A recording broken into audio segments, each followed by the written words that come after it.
তো বন্ধুরা চলে এসেছি আবার রান্না করতে। তো তোমাদের শুধু রান্নার ভিডিওই দেখাই, তার কারণ হচ্ছে আমার তো রান্না বান্নার ঘরের কাজ ছাড়া আর কোনো কাজ নেই। আর কি তোমাদের দেখাবো, কোথাও যাই না ঘুরতে ঘুরতে, তাই এগুলোই দেখাই। তো দেখো আজকে কি রান্না হচ্ছে। আজকে দুপুরবেলায় রাতের রান্না একেবারে করে রাখছি। দেখো রান্না হচ্ছে এই যে আলু দিয়ে আর বেগুন দিয়ে মাছের ঝোল। এই যে তেলাপিয়া মাছ আর এই যে বেগুন আগে থেকে ভেজে রেখেছি। আজকে একটু অন্যরকম করে রান্না করব, দেখি।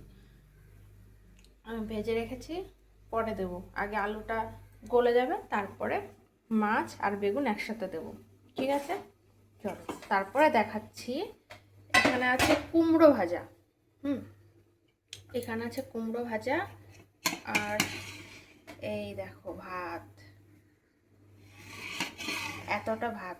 এখন আমি খাবো আর আমার বর ডিউটি থেকে এসে রাতের বেলায় আবার দুইজন একসাথে খাবো, তার জন্য এতটা।